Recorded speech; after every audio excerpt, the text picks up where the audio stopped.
Hey everyone, episode 16 is so exciting. We have Matt Cusano on again.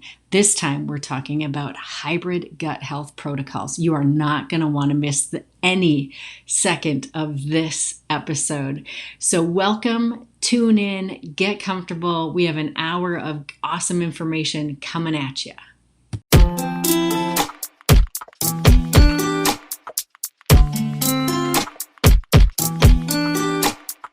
What? Hello, everyone. Welcome to episode 16 of the Parallel Physiques podcast. So happy to have you all here today. We have an amazing guest with us. Kenneth and I have brought Matt Cusano on again from Ryzehrt and Matt the Body Tech. So not only is Matt, does he run a successful online business that has to do with all things HRT and TRT and functional. He is also a great functional health coach. So we get the privilege of hearing some amazing stuff today. Today, Matt, what are you going to talk about with us today? Yeah, so I think the main topic of today's call is exploring some new approaches to addressing GI dysfunction and dysbiosis. Now, with me and Kenneth having more access to this bridge into into the Western medicine space and having a little bit more access to Western medicine medications and peptides and stuff like that we haven't had before. And also with so much more education coming around GI dysfunction and proper protocols. It's good to just chat about new age stuff and that's pretty much how we all have learned. We all learn from each other. When one functional Let's specialist nails something, we all kind of like open up our eyes and ears to yeah, hear about let's talk about that real quick because I think that's kind of important. The context of what brought you to understand sort of this hybrid approach for gut protocols, like what drove you to it? Because I can tell you what drove me to it, but it. Sure. go ahead. Sure. So, I mean, obviously, doing functional medicine for the last 5.5, 6 years, there's been cases that no matter how many boxes we check, no matter how many things we do right as a coach and they do right as the client, it's still just a very stubborn case that can't get properly addressed with the use of antimicrobials. And in order to make that decision, you obviously have to have already gone through at least 6 to 8 months before even making that decision. But once we're there, we've all kind of explored potentially utilizing antibiotics at that pace.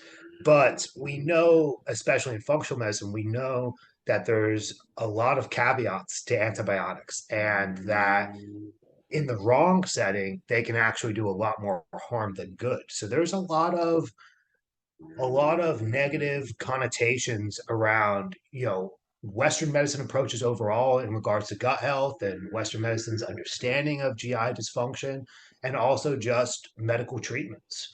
Um, what I kind of found as I dove more into the HRT clinic space and working with more Gen Pop people who've never dieted in their lives, never exercised in their lives. They have no inkling of knowledge about macros and meal prep and stuff like that. I realized that a lot of the requirements or demands of a successful, keyword successful, of a successful gut protocol to some are potentially unrealistic and setting them up for failure, setting them up to spend a lot of money and a lot of time and not seeing potential results. For example, when I was working with my last clinic last year, I think Kenneth, you remember this case. This guy was in his late 60s and he had already battled stomach cancer multiple Oh times. yeah, yeah. And nobody had ever mentioned to him that dysbiosis and overgrowth could be the root cause of his stomach cancer.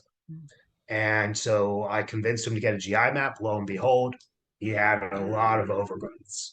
And so he was obviously very determined to not relapse and get cancer again. So we decided to address these overgrowths.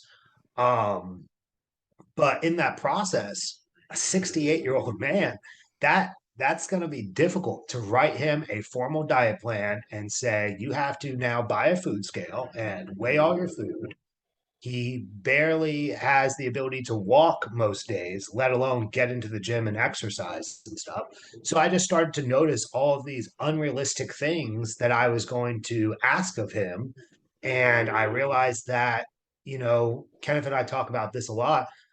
I had to kind of shift my thinking to meet the client midway. Mm. It's a coach's compromise, because Or at literally meet that guy exactly where he was, right? Like you had to yeah go all the way to him and drag him with you. So, I mean, yeah yeah, that I think that's probably, that touches on what Austin and I talked about on our live the other day. It's like there's some people that you just have to literally kneel down, give them your hand, pull them up, and then hold their hand through the whole thing because they're completely incapable of really much of anything of any significance. And yeah I would say that happens because I only work in the Gen Pop space, the functional lifestyle clients, and I work with older populations and older, whatever. I would say that happens more often than not in that space because, people who are in their late 40s, 50s, 60s, I have a client who's 70, they're functioning from education from the 70s and 80s. They don't know anything about macros, they don't know anything about food scales, they don't know anything about anything.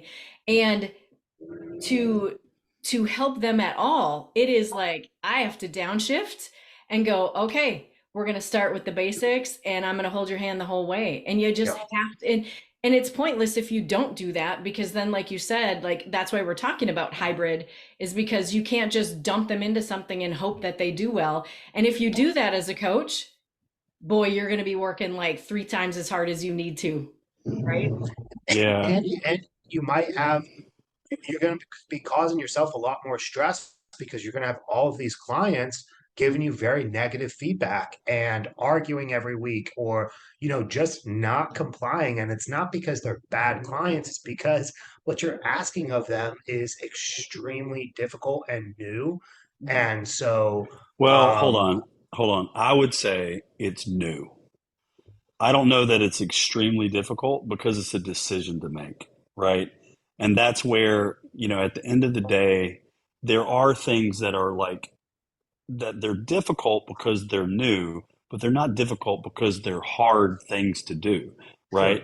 So like it's the change of mindset of like, okay, instead of being, the 68-year-old man with cancer is probably a bad example, but let's talk about a competitor because I thought Laura was going to go this way. That's why I was grinning. I was like, she's getting ready to say that we don't have to meet our clients and hold their hand as competitors on the other side. And I'm like, wait a minute, Oh no, don't you say that do. out loud because those are my worst ones sometimes. Yeah. yeah So yeah, so I think what really happens is you have people with this mindset where they're they know what they know the routine they've been in their life, and they think if they just check the boxes of what you told them to do, it's going to give them the outcome that they want. But that's not the truth, right? right Because in a gut protocol specifically, what is usually the root cause, Matt? stress Stress. Yeah. And stress comes into the whole, it comes in so many different types of, ways. So a lot of the time, and we've talked about this multiple times on the podcast and IG lives and conversations in our DMs and all that stuff. But usually, if somebody has gut dysbiosis, they have unresolved mental health issues. And it doesn't mean they're insane. It doesn't mean that they necessarily need a counselor per se. A lot of times they do. I think everybody could benefit from that. But a lot of what they're doing is like poor habits, poor coping mechanisms, poor things that keep them in these mental health states that are driving their stress, their anxiety, all of that stuff. And it's a double-edged sword because if you have high anxiety, it's probably correlated to a gut problem because it's so interconnected, right? Right. So I think if you can really get someone willing to do the mental work alongside a traditional protocol, then that's the best thing because they're going to come out of that traditional protocol with the antimicrobials that are over the counter, and they're going to realize, okay, that was 6 months and it was hell on earth and it was really difficult, but it was the best thing that I ever did because I changed through the process. And then I was able to galvanize not only my gut, but my mind. And if you galvanize both of them, like Laura did when we did her gut protocol, she might have like a stressful week and we might have a little uptick of like diarrhea or something like that. That's normal. But then she jumps right back out of it because she's working on that stress. Mhm. But, and this is where I'm going to jump in and tell you how I got here. So, Austin and I, we've been through some gut protocols, boy. Like, and you two of like all the people in my life know what my life has been in the last 2 years. And so the stress has been what? Like, boom, it's off the charts. So my gut's been fucked just constantly. I think you and I might be able to trade on like how much our guts have been messed up. You, Mhm. me, and Aaron maybe potentially. But Yeah. And so what I would Steven. say is, I think you get to a place where you just want to wave the white flag. You're like, I can't get out of this alive, right? Like there's so much work ahead of me that I need something to aid me just so that I feel better, that I'm not constipated or, having diarrhea every single day. So really what came down to was when you started the clinic and you were like, hey man, like we have access to these antibiotics. I immediately went to Austin and was like, yo, can we just like tap the button over here and hit some antibiotics and just see if we can get out of this gut protocol as fast as we can? And he's like, yeah, I don't see any problem with that. You've been in it for 6 months, Right. right? So we've been in it for a long time.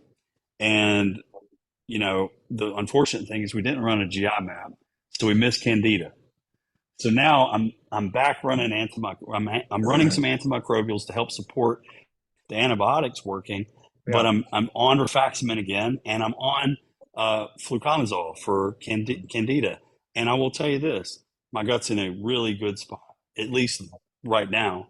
I mean, we're kind of midway through. The die-off stuff has kind of gone away, and that's really why I got there. And then I have two really problem cases that are competitors. Mhm. And when time is a factor, when it's like we got to get in and out of this motherfucker as fast as we can so we can jump into another phase, so we can go from that phase into a prep because we Right. have an athlete that's ready to compete, that's has a chance to run for a pro card, whatever. I have two clients, two of them, where I'm like, hey Matt, let's go, let's Yeah. just dump, let's nuke this thing. And Yeah. since and I what I do know though, they haven't done the work, Mhm. right? We're gonna have to do a gut protocol when everything's all said and done, Sure. but it band-aided the situation to get them into prep to ruin their Sure. gut yet again. Sure. And I Well, think that's where I came about with it. But what's been really interesting is to watch old Swiss Army knife and you figure out all of the stuff that supports this yeah. that makes it sort of bulletproof. Yeah. Can you talk a little bit about that? Yeah. So, and I agree with everything you said, especially with the athlete portion, because that's another thing that came into the equation is very strict timelines. And as we know, you can't put a deadline on a gut protocol. That in fact makes matters worse. Yeah. So there's a lot of reasons that called for this open-mindedness to new approaches. But even beyond that, to play devil's advocate with what you said, if they're not going to fix their mindset, they're not going to get better. In that case, would you deny trying to help them? No, what I would do is I would exhaust out that protocol first, and then I would make sure they're really self-aware as to why they're still where they are. Yeah. And that's where some of the coaching, like, that's why protocols don't make good coaches, Right. right? So, like, I have to reach into that client's life and I have to say, hey, Karen, here's a mirror. Look in the mirror. Hey, the Taylor Swift song, "Hey, I'm the problem, it's me." That's the situation here. Right. So, like, when I do that, and then I can say with evidence, because I have a GI map after 6 months of being in the protocol, hey, look, all of this is still a part of your life, and it's because of this, this, this, and this. And then when they're under agreement that they're going to continue to work on that, now you give them the treatment that's going to make them feel Mhm. so much better Yeah. and hopefully knock it out. And I think the thing is, too, is like, and Laura can speak to this, and I'm sure you can too. When your neurotransmitters are living their best life, Yeah. you don't want to go back, right? Yeah. And Of so, course. Well, and that's so when another I, thing I was going to say too. Like the gut, the stress causes gut, but the gut causes so much stress and so much life dysfunction. Hmm. Even if you can band-aid the gut, you now have got them in a better place in life that they can now Right. heal. Right. It's And almost that's, like you need to do a pre-phase yeah. before the actual phase, but you had to give them that band-aid first to even get through that because they're like you guys said, if you have nausea, heartburn, and diarrhea 24/7, it's terrible. don't fucking talk to me about mindset. Fix my fucking gut, dude. That is my stress. Yeah. And Don't fucking talk to me about mindset. yes, because that's all your mind's working on. Is like, what is That's where my going on? mind is Right. at. Fix my fucking gut. So, Yeah. so what's interesting today, I had an appointment with a dog trainer for Layla. And I'm like excited because I'm like, my dog's a smart dog. She's a sweet, and I have a point here, just bear with me. She's a sweet dog, and like, I'm going to put her in this training. We're going to make her a therapy dog. I'm going to train her to be a service dog. I'm going to have her go everywhere with me. This is going to be awesome. As soon as I got her out of the car and the trainer started working with her, she took her hands and put it under her gut and she pulled up again, like up on it. And Layla kind of got a little like uneasy. And she said, her gut's fucked up. And the reason why I knew her gut's fucked up is because she barked at me when I walked up to the car door. And she said, that's an anxious activity. It's not because she hasn't been socialized. It's because her gut is causing anxiety. Hmm.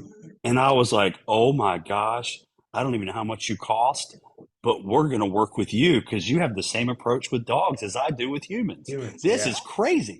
And so she was started talking about her diet first, and she wanted to see what she was eating and all this other stuff. And then she was explaining to me, like, how does, what does her behavior look like? And I'm telling her, like, just all the specifics of a dog and all that kind of stuff. And she was pulling out those specifics, saying, well, she's got gut dysbiosis over here, and this is why I know that because you told me this and this and this. And so you're right when you're sitting there saying, man, when you're pissing on your ass and you have fucking heartburn every day of your life, now there's ways that we can like mitigate the heartburn. Mhm. There's ways we can mitigate the nausea, but the pissing out of your ass, like that's part of either one of the protocols. It just depends on how long it's going to be, right? Yeah. So at the end of the day, and Matt's grinning really hard if nobody can see his face, like he understands, and we all understand, and like that's the thing about being a coach with other clients going through this. Like, you will never meet a guy that doesn't understand where you are if Right. you're talking any three of us. Right. It's like I understand because I'm now on the third gut protocol Yeah. in the last year, Yeah. dude. In the last year. And Yeah. this is not fun. Hmm. Right. And so, but I also know that there's stuff in my life that I have started to clean up. I'm about 3/4 of the way there, but I'm not all the way there. Right. And, even people, I mean, this is a great question. I asked Laura this question earlier. Like, can between August of last year to now, how much of a difference do you see in me, Matt? Oh, huge. It's a drastic difference, Huge. right? Yeah. And it's been a combination of fixing my health and my gut, working with Austin, but also counseling and all of Yep. the other things that I'm trying to do in my life to stabilize my homeostasis. Yep. And so, yeah, I mean, I think Truly though, I that's mean, that's the ultimate goal. that's the hard part though, right? Is like that happened to me with a client recently was we were starting to clean up her stuff. We were working on things because she hadn't, she needed help, and we did a GI map, and yeah, she was mess. It was a mess. It was a mess. So we started on that functional health path with the antimicrobials and doing all the things. And man, she was probably 4 months in and she just couldn't do it. Couldn't do Yeah. it. Yeah. So we tried and tried. I tried everything to help her, tried to communicate more, talked about stress, the perception of stress, right? Which is the hard part because we all have stress. It's our perception of what's happening Right. that really screws us over. Right. And we dropped her into the rifaximin and did the whole thing. And I told her, we still need to work on stress. Of course. We still need to do this work. And that's any functional health case, whatever it is, you still, I mean, that is when we talk about root cause, that's root cause. And it's Yeah. not, I feel like people think, I have to get rid of all the stress in my life. I'm just going to lay on the couch. And it's like, but that's not how it works, right? No. You have to do, like Kenneth is talking about, you have to do the work and it's in your head. It's You have- managing yeah, you have to do that piece. And the So hybrid here- part is great, like you said, and I love that you mentioned that was we can jumpstart you. We can do that. Like there's people who can't do a 6-month or a 4-month protocol. Well, And one of the hardest things about a long protocol is about 4 months of die-off symptoms. yeah, it. Yeah. It's not 4 days. It's Yeah. not 4 weeks. Yeah. It's months of die-off Yeah. symptoms. yeah. Well, I And I also don't know if see you've noticed this yet, Kenneth, and you're probably going to be angry that I said this, but we don't get any die-off symptoms from hybrid approaches. uh, Very I minimal. did. I did for like a week, right? So it's like when you like it does get a touch worse and then it gets better, But but nothing like it's nothing like what you're talking about. You're exactly your right. house doesn't reek of oregano oil and like you're ready to just Right. throw But up the one thing I will 24/7. say though, the one thing I'll say, and Austin and I have talked about this, and I think in that particular case with your client, Laura, there was something that a lot of people forget to do, or like, how many clients do you have that miss the glutamine in the morning?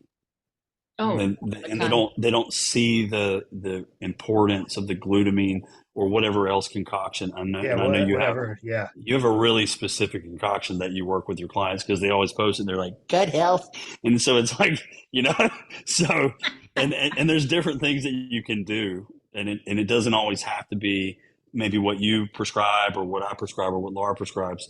But what is that? That's mucosal lining support, right? And then so like the breakdown of mucosal lining, that's the driving factor of SIBO most of the time. And Right. so you have that mucosal lining support and inflammation, and then you just have a shit show. So if you don't control inflammation and you don't control mucosal lining, then guess what? All you did was drop a bomb on the bacteria, and it's just time's a tick until it shows back up again. That's So right. what you have to do is you have to do this pre-antibiotic protocol for I would say 2 to 3 weeks, and that has to do with biofilm. You got to break the biofilm down, or the antibiotics can't get to the bad bacteria. You're supporting the mucosal lining, Yep. and you're reducing inflammation. Yep. And then on top of that, you're having to support the immune system. Yep. So the immune system is now going to get completely compromised, especially if you have H. pylori and SIBO and candida and Yep. and a parasite and all the things. So now you have a nuclear bomb dropping on your gut, and you're like, well, I feel better for 20 minutes Right. until, I mean, it's like, and I've made that mistake. So Yeah. like when we all started fucking around with antibiotics, it was like, well, let's just throw this in there and see what happens. And it was like, Right. whoo, I feel good. And then it's Right. like, about 3 weeks later, you're like, well, I don't feel as good anymore. And Right. so now we've kind of educated, thanks to Stephen and to you, kind of digging into these, studies and stuff like you nerds do. And then you can disseminate the information so that we're better coaches. So, like, Yeah. on the other flip side, you have a whole nother part of our community that's functional health, and they're like, antibiotics should never be used. It is the worst possible case scenario. And I just want to say, bullshit. Yeah. And so if you build it Never say right, never. yeah, if you build the protocol right, then antibiotics are really effective Right. in getting things done. However, there's a caveat. There was one girl, and you know the one I'm talking about, because you're always like, whoa, that was a terrible GI map, and boy, she's a stress case, and we'll keep the names out of it. But when I dropped antibiotics on her, it, it was like her body was like, ha ha ha ha, ha, do your Right. best. There's no way you're ever Right. going to get rid of us. Right. So it's like, Yeah. all right, well, when we talked about it, I'm like, okay, what do we do to effectively make the antibiotics more effective? And Right. so you found out that allicin, you add that in and that can make it more effective. Yep. And colloidal silver and Yep. all of these other things. So if you do those types of things, then it's more optimal for success. And I think I wanted to communicate. I know I probably stole your thunder a little bit, but No, you're I good. wanted to No, I talk about that mean too. you're 100% on point. So I mean let's touch on all the arguments against Western medicine and against antibiotics because we know that when people start listening to this, they're going to start huffing and puffing and getting all butthurt.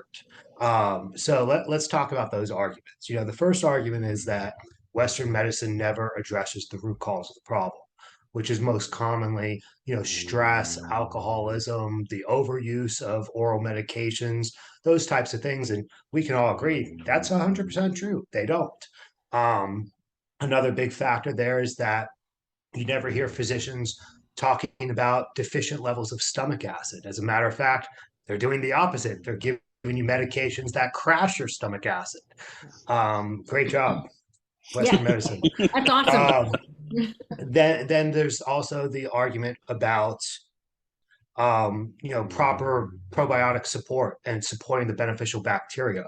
Antibiotics aren't specific to who they kill off. So we can assume that there's going to be some casualties of war. As you kill off the bad, you're also going to kill off the good. And then also, like you mentioned, biofilms. You never hear Western medicine talk about biofilms at all. So biofilms can essentially prevent the antibiotics from penetrating deep enough and actually destroying the bacteria. So there's like 4 or 5 factors that are all very, very valid arguments by the functional medicine community of why we don't use antibiotics. Um, and am I frozen right now? A little bit, yeah. Yeah. Can you guys hear me? You're Oh, back. there Yeah, you you're are. back. Yep, we can hear you Okay. just fine. Yep. Cool. So yeah, so there's a couple reasons, very valid reasons that most of us in functional medicine have always been anti, Western medicine and antibiotic approaches. But once we understand those arguments, if we can address each one of those arguments, well, now the protocol sounds more and more realistic and successful. So if we can still address the root cause of the problem, whether that be stress, alcoholism, oral medication overuse, oral birth control overuse, whatever it may be, we always have to address that problem without a doubt. Otherwise, like Kenneth said, you're just going to relapse if you even have success in the first place. Yeah. The stomach acid is a big part. We know that stomach acid is very important for nutrient absorption and healthy digestion, but also preventing relapse because A low stomach acid environment is an environment that bad bacteria thrives. So Mm-hmm. we know that stomach acid support, not driving stomach acid down, but rather bringing it up, is an essential part of short term success through the process and long term success down the road after the process. Yeah. We know that probiotic support is important. If we use the right probiotics, we can actually prevent the bad bacteria from getting any worse. So that's an important factor too. And then we all know in functional medicine that there's been several herbs or supplements found to be useful against biofilms. So when we take all these factors and we still do all the factors that we're all accustomed to in functional medicine, we're addressing the root cause, we're supporting stomach acid, we're addressing the intestinal permeability and the inflammation, we're supporting the beneficial bacteria, and we're attacking the biofilms. The only difference is we're replacing antimicrobials with antibiotics. Specific antibiotics that we've studied and have proven are very useful against certain strains, whether that's azithromycin or clarithromycin for H. pylori and SIBO, if it's rifaximin for SIBO, if it's fluconazole or nystatin for candida, if it's voriconazole for C. difficile. There's all different types of antibiotics that have proven to have, more success than others towards special strains of bacteria. And so it's using the most knowledge we have with regards to Western medications and all the knowledge we have towards functional medicine, towards building this hybrid approach that does tend to have quite high success rates, consistent with that of a holistic approach. The Mm-hmm. main difference is time frame. Antibiotics work faster than antimicrobials. So instead of the average 6 month approach, we're looking more like 3 to 4 months to have things all said and done. Now, right off the bat, let's go ahead and clarify that you're not taking antibiotics for 3 to 4 months. The actual antibiotic usage is really only between 2 to 4 weeks. But like Kenneth said, there's prep time ahead of time. Depending on how the GI map looks, we might actually start the process. Well, we typically start the process with supporting detoxification, clearance. Some may call this a flush, whatever you want to call it. But after that fact, it becomes a lot more individualized to the person and the person's own GI map. Some people need a lot more support ahead of time before using antibiotics. If their beneficial bacteria looks really bad, we may actually do preemptive probiotic support before the kill phase and try to kind of make that look a little bit better beforehand. And we've even started studying specific strains of bacteria that we know cause more dysbiosis and cause more overgrowth and cause more leaky gut than others. They also tend to be more have the people who are deficient in these levels tend to be more prone to mental health dysfunction and anxiety and depression. So Yeah. there's multiple benefits to supporting this bacteria ahead of time. And if we see a lot of inflammation present and a lot of intestinal permeability present, if their secretory IgA and anti-gliadulin IgA are super high, we might throw in colostrum with the probiotics all in the pre-phase. So we haven't even started the kill phase yet. We're now looking at 2 to 6 weeks of a pre-phase just to prep their body to respond well to the antibiotics. And then depending on what overgrowths are present, we would then situate the antibiotics. And then very similarly to a functional medicine approach, we finish things off with what we call repair and repopulation. And that's where we dedicate time to, clearing out that lasting inflammation, making sure that the intestinal permeability is really under control and the beneficial bacteria is properly repopulated. Um, and we've started using prescription medications for the repair and repopulation phase too. You were kind of one of the first ones, Kenneth, to really start experimenting with this. You threw you wanted to throw the whole kitchen sink at it. We did LDN, we did oral BPC 157, Yep, we did PEA. I think you also did NAD plus and I a couple did. Yep, glutathione for yep. detoxification. It's nice having access to all those Yeah, things. I was gonna say it's like when you started the clinic, it was like, oh my gosh, we get the chance to help our clients, even better because we can sort of a la carte serve what they need and we know their needs. And it's been this really difficult time working with doctors and all of these other physicians to communicate that in a way in which they want to play ball. So now, it's like we can work so well with Rise and with you and your team. It's like all I got to do is make a phone call and be like, bro, I just read this. Let's fucking go. And you're like, Yeah, okay, no problem. We'll just yeah, knock it out. And so it's been really cool, not only from that perspective, but even from an athlete perspective and just a standard client perspective, we have access to things that we would have never had if it was left up to Western medicine, right. because Western medicine isn't taking the studies that you're reading and applying it to their practice. So you have this hybrid approach from a functional perspective. And so, I wanted to interject two things. Number one, Nova snoring like a champ in your broom. I It's know awesome. she's chilling right by my feet. I was wondering whose dog that was. I was like, Yeah, It's Kenneth? Nova. Okay. No, it's her Layla's it's her beside me. birthday today, so she gets to snore where she wants. Oh, there you go. Then number two, we were talking about like symptoms and getting through a gut protocol with antimicrobials, but with these antibiotics, there's a point where when you come to us, you feel like shit. And if you didn't do all the pre work and you just do the antibiotic work, then you're going to feel like shit afterwards Yep, because you've decimated your entire immune system and yep, all of your bad bacteria. So and your good bacteria. So you're right. going to come to us and say, "Oh my gosh, this didn't work. I feel terrible. I feel like we didn't get rid of anything." And then if you pull the GI map, it's like, "Oh, it's because you have no bacteria. Like, Yeah, welcome to hell."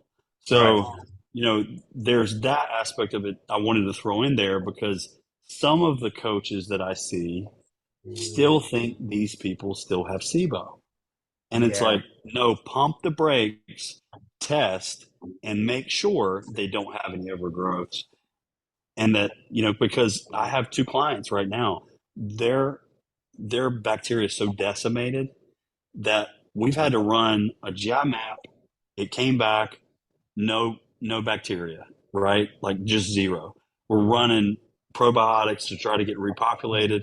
We just ran another GI map to see where it is again because we're not getting better. So it's yeah, like, are we not doing enough probiotic support? hmm, What has happened in the interim period of yeah, time? Have they gained another issue that we don't right, know yet? So there's some things that like it's not it, it's all about the application. Like you can't just go take this information off this podcast and decide that you're going to drop yourself into a gut protocol right, and feel better. It's like, well, good luck, honey, right, because that shit ain't going to work. Like you're going to right. call us and be like, wow, I fucked myself even harder. Yeah, Yep. that's your public service announcement, everyone listening right now. Do not don't be like frantically writing little notes, LDN, whatever, right? Yeah. Don't do that. That's not how this works. Make sure you get a hold of somebody. One of us can help you, but someone who knows how to do this. This, like you said, I love, Matt, you've done such a great job of explaining the fact that this really is an individual type of situation. Sure. Every person is completely different. So Sure. if you like pay $10 a week to grab protocols from someone and think you're gonna go to town, be careful. You could, Yeah. like Kenneth said, you could be in a worse position, and now you've done it to yourself. And now what are you gonna do? Yeah. Now go No, ahead and call us. 100%. Yeah. 100%. I mean, we both Kenneth and I have seen it many times. I'm sure you have, Laura, as well, that you can have all the symptoms of SIBO, and your main issue is the lack of good bacteria. Sure. Hmm. It's not, I mean, there might still be a little bit of dysbiosis present, but that's not the prominent cause of your issues. Most, not most, but a lot of people do finish out a gut protocol still feeling certain symptoms. It's different symptoms, but it's still some symptoms: bloating, Hmm. slow digestion, lack of hunger. Mhm. You Hmm. know, those are all common symptoms of having deficient good bacteria.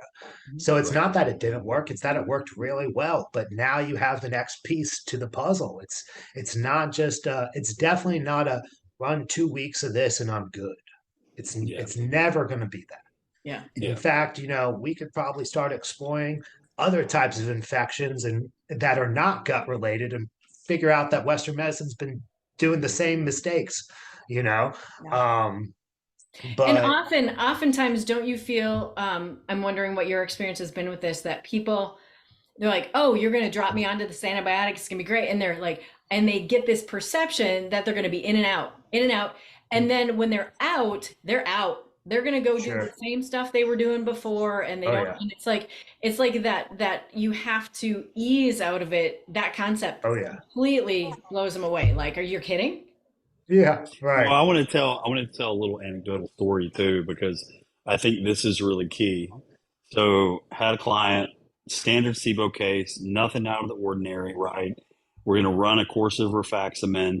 We do some preliminary work. Um, to be honest, they weren't solid on the preliminary work because they got real hyped up. They're like, let's fucking go on the rifaximin. So they're like, I'll do kind of that. And then I'm going to jump on this rifaximin. Well, little did I know, but what are some dial symptoms sometimes for females? You might have some vaginal stuff going on. And Yeah, all of a back sudden, vaginal bacteriosis. she's like, oh my gosh, I feel miserable. I'm going to the OBGYN. They go to the OBGYN. They don't tell the doctor what's going on. They're not communicating to me, right? The doctor's like, well, let's just write this antibiotic. And they give them an antibiotic on top of the rifaximin. So literally by the end of the week, because it's only a 5 day course of what they've taken, I get a Right. phone call. What have you done to me? You've ruined me. I feel terrible. This is the worst I've ever felt in my entire life. And I'm like, well, immediately my mind thought, well, I guess it could be dial symptoms, but that doesn't make a lot of sense. And I don't know that Yeah. we would have just completely obliterated everything. And I just Right. start asking more questions. And I find out they just went to the doctor, didn't tell me, got on this antibiotic, is 1-2 punch. And I'm like, oh my gosh, let's pull the e brake. Yeah. Let's repopulate your gut because you probably just decimated every freaking thing that we had. And guess what? Jump on a probiotic within 2 days. Better. And by the end of the week, she was like, oh my gosh, I feel amazing. This is the best I've ever felt. I'm pooping solid. This is the greatest day of my life. And I'm Yeah. like, yeah, so that's a really key thing. If you're a client or if you're a person that's thinking about the fact that you have gut dysbiosis, whether you're working with a professional through Rise or whether you're working with Matt specifically or me or Laura, communicate with your fucking coach. Like, fucking, if you go to the doctor, tell somebody. Yeah. Like, why are you not going to tell somebody that you went to the doctor? I praise Jesus. Amen. Great. My question for you though is, so here's my question for all you coaches, you might have this same question. I just want to hear what you two do because I say that all the time. I need you to communicate with me. My clients have my phone number. Like text me, email me, like I don't know how many ways, send up a smoke signal, whatever you have to do. Like communicate with me, right? And I say it and I say it and I say it. And I have it in an email and I put it on their intake form and I do all the and they don't. So when it comes to that communication piece, it sounds, Kenneth, like you struggle with it too. And I would assume, Matt, you struggle with it. But Everyone does. have you found ways that make it really obvious to people that they have to communicate, No, particularly in a gut protocol? You no, you I write think them once they tell you what they've done wrong, you write them and you say, "Hey, remember that time we talked about the importance of communication? That was a good time, wasn't it?" So, okay. You So, resend that email. so, You so resend it's that same funny. email. It's so funny that I was talking to Steven, and so he's worked with you as you were his coach, right? Yeah. And we're all really tight. So we're not talking trash at all, but we're talking about different approaches to coaching, right? And he's like, "Yeah, I have to like call Matt and tell him that I've done something or whatever." And he just kind of like hits me in the face, like he just hit him in the face with it. And like, you're kind of an idiot, man. Like, you're just like, what are you doing? Now, granted, you don't talk to everybody like that, but with Steven, you talk to him that way. And then your mentee, Amanda, she and I are having a conversation. And she's like, "Yeah, sometimes I feel like if I go to Matt with a question, he just kind of looks at me like, 'You're stupid.' And you should know this already." And I'm like, "Yeah, so sometimes Matt can be a little bit more direct than me, but I'm getting around to the same point. He has the right answer. He is saying the right thing. It's just a little bit more in your face." And then it goes back to Steven, and he's like, then I'm talking to Austin, and it's a completely different approach because he doesn't necessarily hit me in the face with it. So it's like, maybe I wouldn't take Matt's specific approach with that email, Laura, because there's a lot of people going, "Whoa, Matt just blew my face off with the directness." So what I do, what I do with my kid gloves, it's I usually call them, and I'm like, "Hey, Mr. and Mrs. Client, just curious, is there something you haven't talked to me about? Because if there isn't, I need to know, because this is crazy. Like, Right. this, how you're feeling and what you're doing. And then that particular situation usually galvanizes the fact, okay, now I've got to go and talk to Kenneth anytime anything comes Right. up, So because it's it kind of could like, be related to what we're doing. right, they blow themselves up first. You come at, Yeah. you give them a call, and then it's like, hey, I'm noticing some things here that don't make sense. So, Yeah, and then you have to have the reiterating, call, I think, yeah, and then especially reiterating. because you have such an emotional experience. Like in this particular case with this one client, she's beside herself. She was like questioning, did she make the right decision to work with me, kind of thing. And so when you start asking the right questions, and or just more questions, it starts to come out. Right. And then when it comes out, you have to meet those people. Now, granted, Amanda and Steven are a little bit different. They should know a little bit better. They're seasoned coaches. So I'm giving Matt a little bit of shit. But if Matt's talking to you that way, it's because he fucking loves you, right? So Right. like at the end of the day, like, know the context. But I think with lot of the um, a lot of the clients that I see, they're not used to even telling their doctor, Sure. "Hey, I have all of these issues." They're just Yeah. like, "I have this symptom. I need a solution." And then they walk away from the doctor. Like, I tell you, I have one guy. He's like deep in an off season. This dude has like gained 40 pounds, Matt. It has been impressive. And so he just randomly told me one day, he's like, "Yeah, I got some acne, and I just went to the doctor, and I've been on an antibiotic for the last Mm. 3 days." And I'm like, "Dude, you do not get off that thing right now. And we're going to pull back your food, and we're going to do this and this and this." And he's Yeah. like, "Whoa, I didn't even know." And I'm like, "Yeah, even when you don't know what we need to do, you need to communicate to me every little detail. I Yeah. don't want to know that you farted 20 minutes ago, but like at Right. the end of the day, like, give me the details that matter. If you're going to go see a doctor, let's talk about it." Yeah. So, Yeah, it's definitely, I mean, it's a little bit different working with people from the clinic in comparison to directly through coaching. yeah, The way the clinic consults typically go for GI maps, anyways, they're generally between 60 and 90 minutes long, and we're going obviously reviewing the entire GI map and then talking about their options for approaches like we talked about. We always discuss the holistic approach. That is the bread and butter. That is what they need to do. That is the foundations of healing, is the dietary factors, the lifestyle factors, and then supplement support comes into the equation. And then depending on the severity of it, we might talk about antibiotics as well. But we hone in a lot on why this happened. We trace things back. If they one of the first questions is, so like, when did these GI issues start? Oh, I've always had GI issues. Do you mean from birth? Yeah, I think it's genetic. Does your mom have GI issues? Yeah, it's not genetic. She actually had dysbiosis when she was pregnant with you and passed it along to you in the womb, and that's why you were born with it. Oh, wow. Yeah, so you've had infections for 45 years. Yeah. That's the wake up call that they typically That get. yeah, that's blown some of my clients' minds. And then Oh, what's and then it's interesting, even better to tell them, by they the have way, kids. your child should Your go ahead kids and fucked get up. one because you Yeah. gave it to your kids too. Yeah, you're welcome. Right. Yeah. Yeah, Yeah. I mean, Just and yeah. We another we way have a to couple. just another way to mess up your kids, people. That's Right, right. If there wasn't enough. Yeah. We actually have this case right now. It's pretty much done. We could consider it successful. I've been talking with this girl on and off since last year. I know her boyfriend pretty well. He coaches under a colleague of mine, and so he had his girlfriend do a consult with me, and she's been diagnosed narcoleptic. She takes both Adderall and modafinil just to get through the day. Ooh. Um, Jeez Louise. and right. Wow. So I got on the call with her, and she had all these other issues outside of the narcolepsy.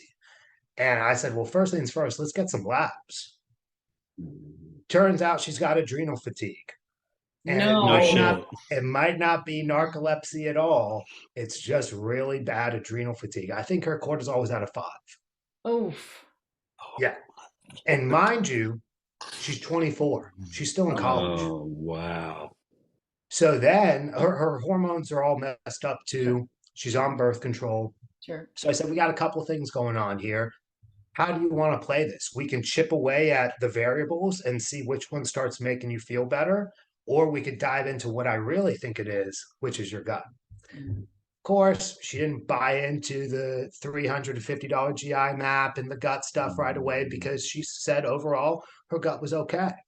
So we started with the birth control and kind of, removed that from the equation. Some other things, worked on stress a little bit. Does a consult with me 3 months later. She's still super exhausted. She wants to go ahead and get the GI map. We get the GI map. She won the award for most bacteria overgrowths I've ever seen in my life. Ooh. She had everything. Okay, so Parasite, timeout. Let's get parasite, candida, H. pylori, SIBO, and E. coli. so let's take a timeout. Let's talk about how many GI maps the clinic does a month. Uh, these days, right around 60 to 70 a month. So about 2 a day. Dude, that's so like for you to say that is kind of like, your job is to watch train wrecks and you're like, I just saw the worst train wreck of my life. Like that's pretty drastic. Yeah. Yeah. Wow. So hers was really bad. And we went over it. She was very intrigued and we talked about stuff.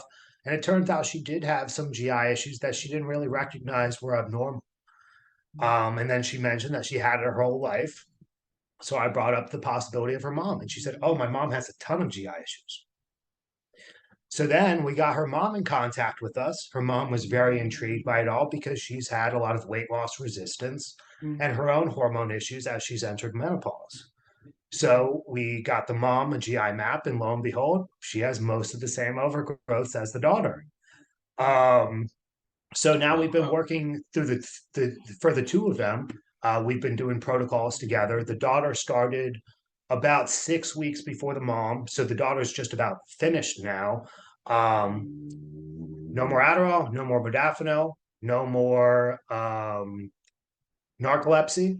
She sleeps throughout the night. She has energy upon waking up. Her digestion's optimal, no more bloating, significant improvements in her life. We haven't done new labs yet, so I can't say, clean bill of health, but we've changed this young girl's life. And she was able to finish her semester of college successfully and stuff. And now we're making great headway with the mom. She's on HRT with us. We got our hormones balanced as well, we're working on getting our hormones balanced as we fix her gut. And she's seen a lot of progress through the gut protocol. I think she's 8 weeks into her hybrid protocol and she's down 10 pounds. And obviously that's not even our goal, but for someone who hasn't been able to lose a single pound for 2 years, That's a huge success. and then you lose 10 pounds doing less cardio, She's eating, probably crying. Yeah. Yeah. yeah, So I have it, a question for you around that though. So sure, say you have a woman who's gone through menopause and she's, I don't know, 55, 60, whatever it is, doesn't want to do HRT, has a gut health issue. Mhm. Because you were talking about with the mom that she jumped onto HRT, which helped balance out her hormones and Sure. to assist with that gut protocol. What do you do because there's a lot of women out there who are like, I'm through menopause. I don't want to, they're very averse to HRT. Sure. Well, I mean, obviously we're having a talk, and so you guys think I have this tone about me, but it's obviously different with depending on who I'm It talking to. depends on who it is. Yeah. Yeah. So my Because you're first actually question, one of the nicest human beings that's ever walked the face of the planet.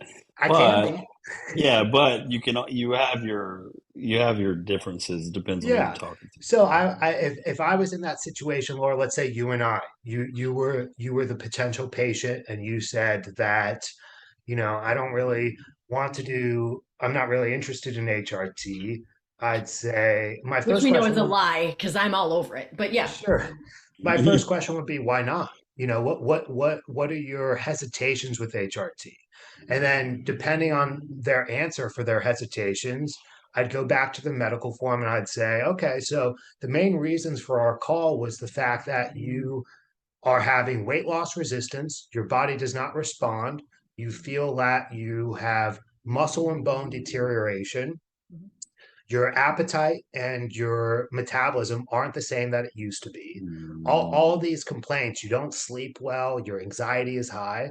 I would then explain to them the importance of every sex hormone in the body and how it pertains to their day-to-day quality of life. I would explain to them how all three sex hormones in a woman's body essentially control her metabolism. And Sure. without those hormones, she's not going to have a metabolism, and therefore she's never going to have successful weight loss.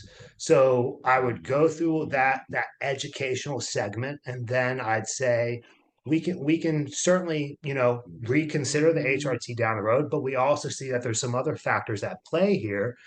And then I would dive into the GI first, and I would say, why don't we address the known dysfunction, Mhm. and then see how your body does after the fact. And if a lot of these symptoms still haven't improved, I think it would be worthwhile for us to have another discussion about HRT. Gotcha. Would you? Okay, so I know the answer to this question, but I'm prompting you to answer it so that everyone else can learn. Why the GI map? Why address the gut first before the hormones? Sure. So the gut plays a major role in your hormones. I say this to quite a few people. You're not a hormone specialist if the first words out of your mouth aren't, how's your stress and how's your gut?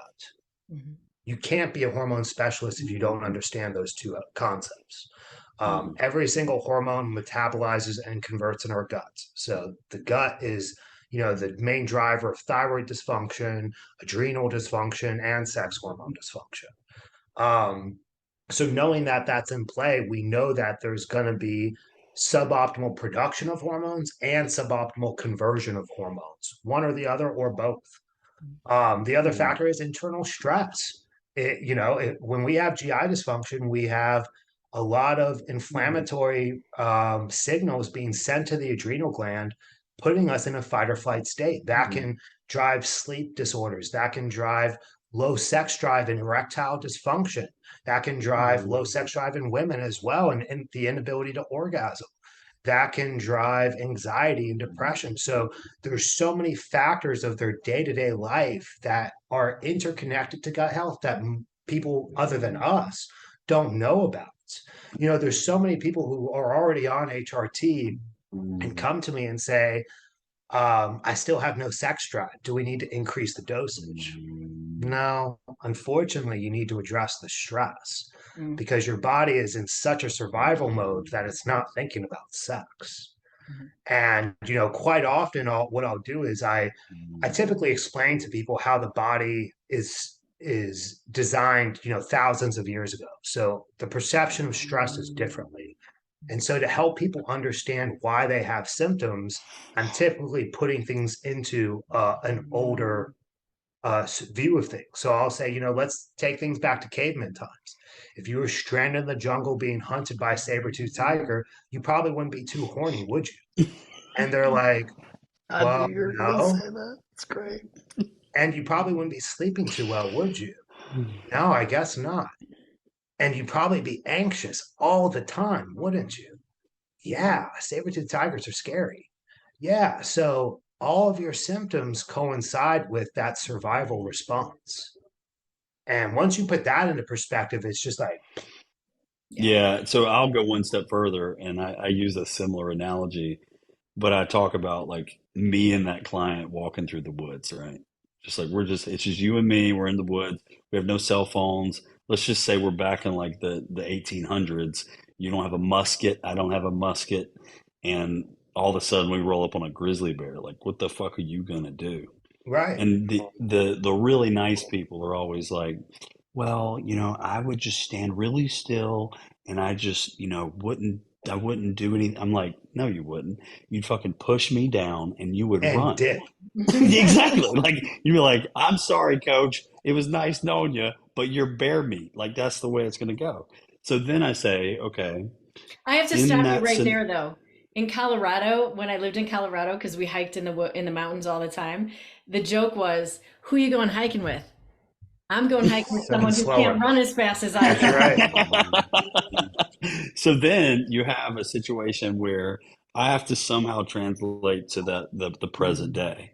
So a lot of the time I'm like, okay, our our body does not get an update like an iPhone.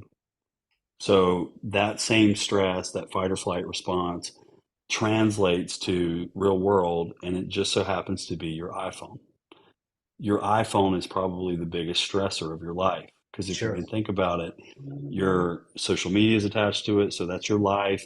Then your work's attached to it. You're working 24 hours a day, Yeah, your then email, everything.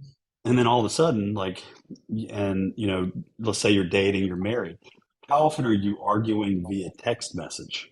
Like, if there's an argument, like you and I both are probably guilty of this. Like, you're just texting like nonstop, and Oh, you're yeah. just like, this bitch, I'm just gonna light her up via text message, right? So at the Yep. end of the day, you make that correlation, and the client's brain literally is just like, oh no, I need to get a Faraday bag to put my fucking phone in, so I can't even access it because it immediately shuts off when you put it in the bag. And not everybody does the right measures when it comes to that stuff. But yeah, I mean, I think modern day stressors are sneaky Yeah. because there's dopamine attached to that motherfucker. You know what I mean? You're like, ooh, I got a like. I feel good. But Right. they don't know that it's stress. Like if you have a bear chasing you down, there's no dopamine happening there. No. So, and the bears you like on Instagram, I don't know, there might be some dopamine. The ones that close the Yeah. door when you ask them Yeah. to. The polite ones. The polite one. So honestly, that I think that's a great way to kind of wrap this up for us today, really, because we started out talking about stress and the fact Yeah. that really the root cause of gut health issues is stress. What keeps us from taking care of ourselves is stress. What keeps us from healing is stress.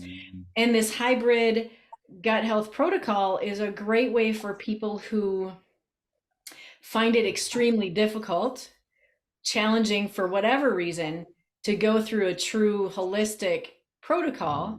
Yeah. This gives them an opportunity to shorten it, but that doesn't mean that you get to end around Right. all the work that you have to do mentally to actually heal yourself. Would you agree? Oh, 100%. I mean, we can do a poll of everyone that I've done hybrid approaches for, and most of them are still forced to take weeks out of the gym and still forced to do meditation and journaling and all these tools to help them work on their mindset. If there's trauma involved, I typically suggest, if not insist, that this is a team effort where they're also working with a specialist or someone to talk to, because that's not my specialty. I'm going to work on the physical aspects, and somebody else needs to team up with me and work on the mental aspects, and that's how we truly heal someone. So I don't want anyone to have the takeaway from this podcast that they can just resort to antibiotics, because I can assure you that's not the case. And the hybrid approaches that we've been developing, you've seen them, Kenneth. I don't know if, Laura, you've seen any, but they're still extensive, and Yeah, and there's a they're still lot of work expensive. to do in They're still those expensive 12. too. Yeah, I mean, there's still time and money Yes. investments. It's shorter for sure, 3 months instead of 6 months, but the work still has to be done. And I even tell people, you may not be 100% better in 12 weeks. The dysbiosis will be addressed, but there could be lingering inflammation, there could be intestinal permeability, there could be motility issues, stomach acid issues that we may still need time to work on. Yeah, But it, and I will say this, just to touch on that part. If I put a guy through a gut protocol, usually what I see is, um, diarrhea, um, as the main symptom of their SIBO, which is hydrogen SIBO. And then women, I usually see constipation, which is methane. And so when you see that methane SIBO, then a lot of the time when we're exiting the protocol, those women immediately get constipated again. Mhm. And that's a trigger, right? You're like, oh shit, what are we going to do? Because if we don't do something immediately to address that inflammation that's causing that constipation, Mhm. then that bad bacteria is going to rise back up and it's going to cause that issue to revert back.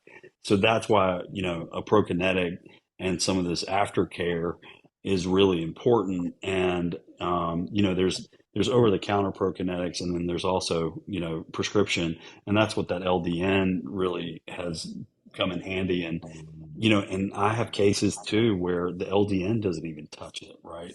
So Yeah, at the I end of the have to. day, you just have to like really, really, really be self-aware, because I think that's what the issue is. It's like the person who seems like they're gonna be good, but they're not good post everything.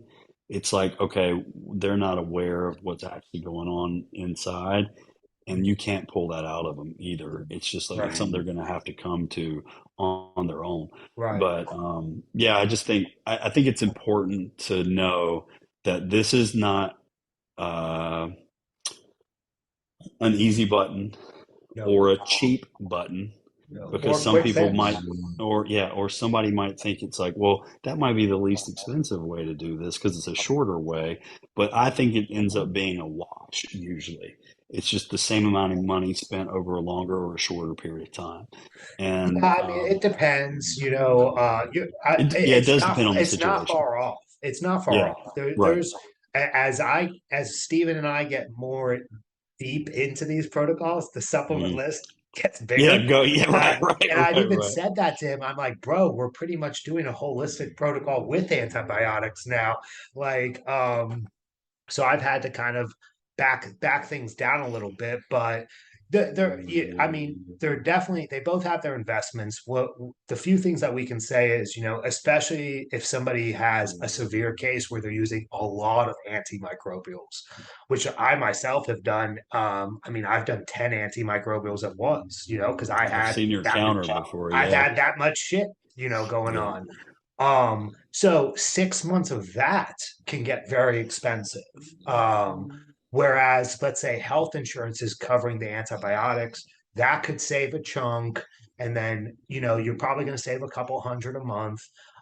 So the holistic approach or the hybrid approach can be a little bit cheaper, but that shouldn't be your basis of why you do something. In fact, it shouldn't be the person's decision. It should be the specialist's decision of what approach is being taken. Um, Can we repeat that?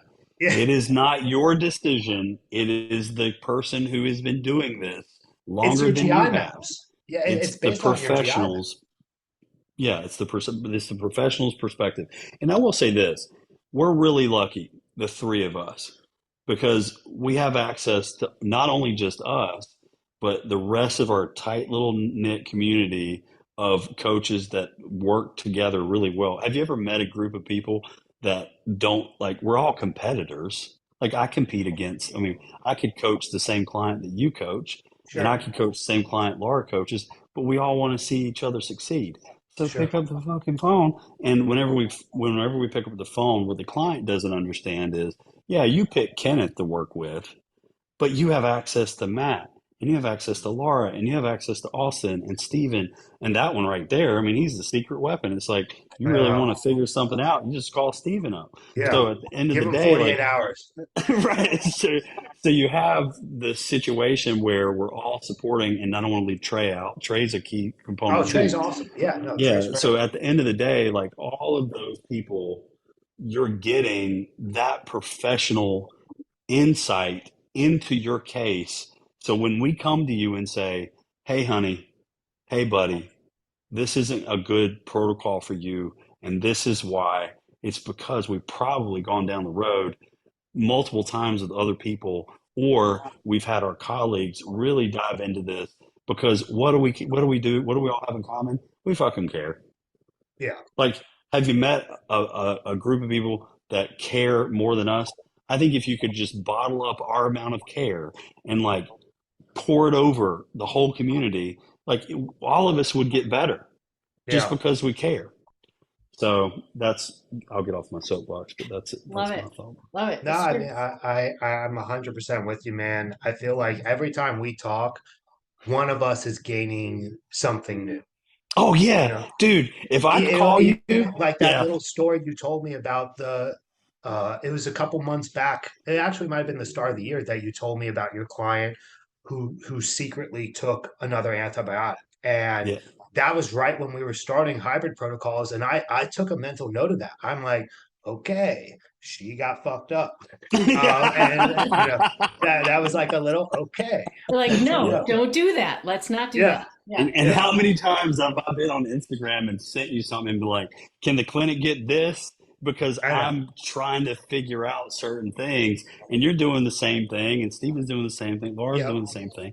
So if we're all kind of like taking our cases and then bringing it to the collective good of the group, we're all Right. just getting better. Right. So So Matt, let's let the audience, even though I know you've been here before and you know I'm going to put your Sure. information in the show notes, for those people who don't read show notes, um, let's let them know how they can get a hold of you, how they can get a hold of Rise if they have questions. Sure. Yeah, absolutely. Feel free to follow me on Instagram. My name is Matt the Body Tech on Instagram, and my clinic is Ryzehrt. You can reach me personally via email at matt@risehrt.com. Um, Feel free to reach out with any type of questions. I'm always open to have a discussion. I enjoy these types of discussions. And I yeah. appreciate you guys having me on again. It's always a pleasure. Dude, you're a Um, fixture, you know it. Like just you call me with a topic and let's go. Let's do this thing. Absolutely. Absolutely. Yeah. And you know what? Thank you for coming on today. This was a great topic. And like Kenneth said, always a great time to talk. You give so much information, and not just data type information, man. You apply it and you can really tell you're passionate about it. So thanks for coming on with us today. Thank you. Thank you guys. I appreciate it. Yeah, get out there and enjoy your weekend. I'm gonna try to. We'll get this. We're gonna take this snoring girl for a walk in a little bit. That's awesome.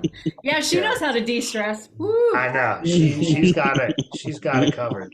There you go. All right, guys, have a great weekend. Thanks everybody for showing up. We will see you on the next edition of the Parallel Physiques podcast.